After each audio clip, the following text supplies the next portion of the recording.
नमस्कार कक्षा 10वीं वाले छात्र। अपना विज्ञान विषय का अगस्त महीने का मासिक टेस्ट पेपर देख लीजिएगा। ये हमारा बिल्कुल असली वाला मासिक टेस्ट पेपर है जो आपका 28 अगस्त को होने वाला है। इस टेस्ट पेपर का पूर्णांक 20 अंकों का होने वाला है। समय 1 घंटे या फिर 45 मिनट। आपको 45 मिनट या 1 घंटे में इस टेस्ट पेपर को सोल्व करके देना होगा। इसके साथ ही आपको इस टेस्ट पेपर का फुल सॉल्यूशन इसी वीडियो में मिलने वाला है। इस टेस्ट पेपर का हमारा पहला प्रश्न दिया, सही विकल्प चुनकर उत्तर लिखिए, जो आपके टेस्ट में 4 नंबर के पूछे जाने वाले हैं। पहला आपका दिया है, निम्न में से कौन सा पदार्थ लेंस बनाने के लिए प्रयुक्त नहीं किया जा सकता है।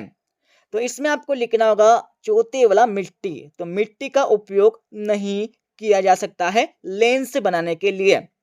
दूसरा आपका दिया है, किसी बिंब का अवतल दर्पण द्वारा बना प्रतिबिंब आभासी, सीधा तथा बिंब से बड़ा पाया गया।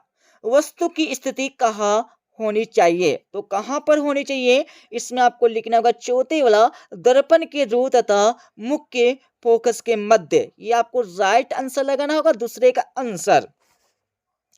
तीसरा देख लीजिएगा, आकाश के नीले रंग का कारण है। तो कौन सा कारण है ये आपको बताना होगा। इसका उत्तर आप सभी लगा लीजिएगा। इसमें आपको लिखना होगा पहले वाला प्रकाश का प्रकीर्णन।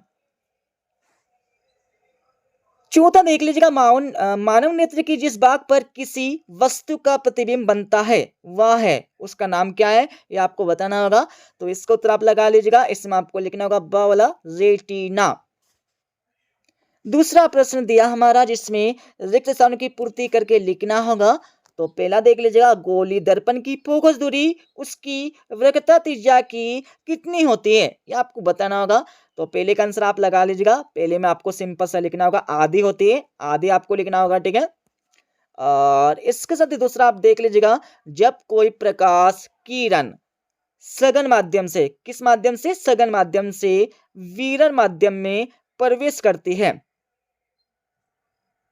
ठीक है। यहाँ पर देख लीजिएगा, जब कोई प्रकाश सघन माध्यम से विकिरण माध्यम में प्रवेश करती है तो यह किस माध्यम में हट जाती है, किस दूरी से हट जाती है, ये आपको बताना होगा। तो इसका आंसर आप लगा लीजिएगा। दूसरे में आपको लिखना होगा कहाँ से हट जाती है। तो इसमें आपको लिखना होगा अभिलंब से। अभिलंब आपको लिख देना है, दूसरे का आंसर। तीसरा देख लीजिएगा, दूरदृष्टि दोष का कारण नेत्र गोलक का क्या हो जाना है।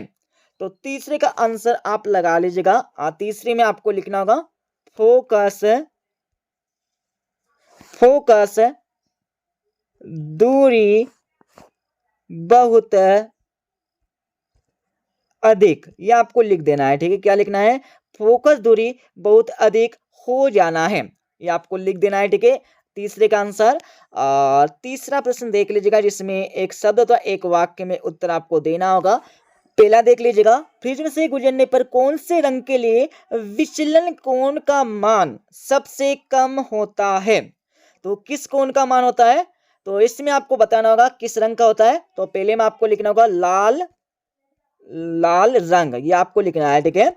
और दूसरा देख लीजिएगा, नेत्र लेंस में आपतित प्रकाश की मात्रा कौन समंजित करता है। तो कौन करता है, तो दूसरे में आपको लिखना होगा आइरिस, या फिर कोष्टक में आप लिख सकते हैं आंख की पुतली। कोष्टक में आप सभी लिख लीजिएगा आंख की पुतली, ये आपको लिख देना है, ठीक है। अब यहाँ पर हमारा चौथा प्रश्न देख लीजिएगा, गोली दर्पण किसे कहते हैं।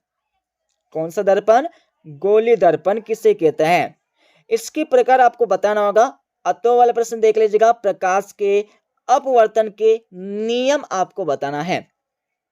और पांचवा प्रश्न आपका दिया है स्नेल का नियम आपको लिखना होगा।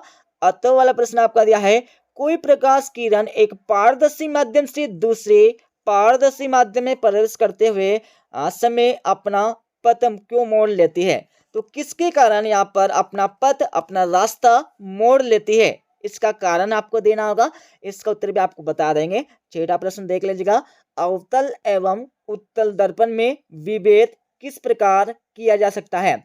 विविध मतलब होता है यहाँ पर अंतर, तो अंतर आपको बताना होगा। अतः वाला प्रश्न देख लीजिएगा, समतल दर्पण द्वारा किसी बिंब के बनाए गए प्रतिबिंब की दो विशेषता आपको लिखना है।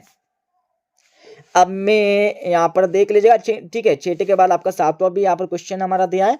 कांच के प्रिज्म द्वारा श्वेत प्रकाश के विक्षेपण की प्रक्रिया को आपको वर्णन करके लिखना होगा। और अति वाले प्रश्न में आपको लेंस की फोकस दूरी ज्ञात करना है। अब मैं आप सभी को इस टेस्ट पेपर का फुल सॉल्यूशन बता देता हूं।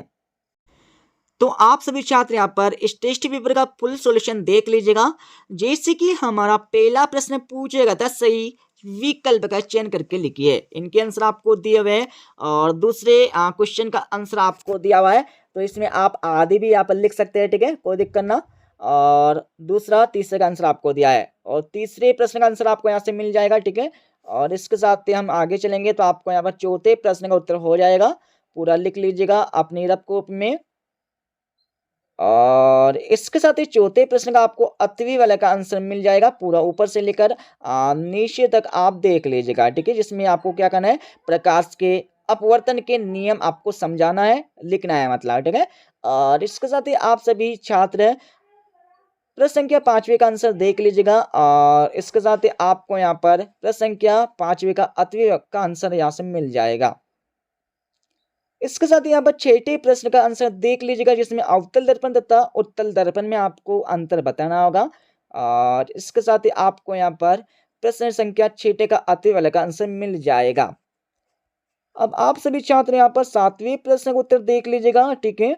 सातवें के बाद आपको यहाँ पर दिया हुआ हमारा सातवें प्रश्न का अतवे वाले का आंसर। तो इस प्रकार से हमने आपको इस टेस्ट पेपर का फुल सॉल्यूशन बता दिया है, ठीक है। तो पढ़ लीजिएगा, लिख लीजिएगा, याद कर लीजिएगा, जिससे आप टेस्ट पेपर में 20 में से 20 नंबर लेकर आ जाएंगे, ठीक है। मिलते अगले वीडियो में।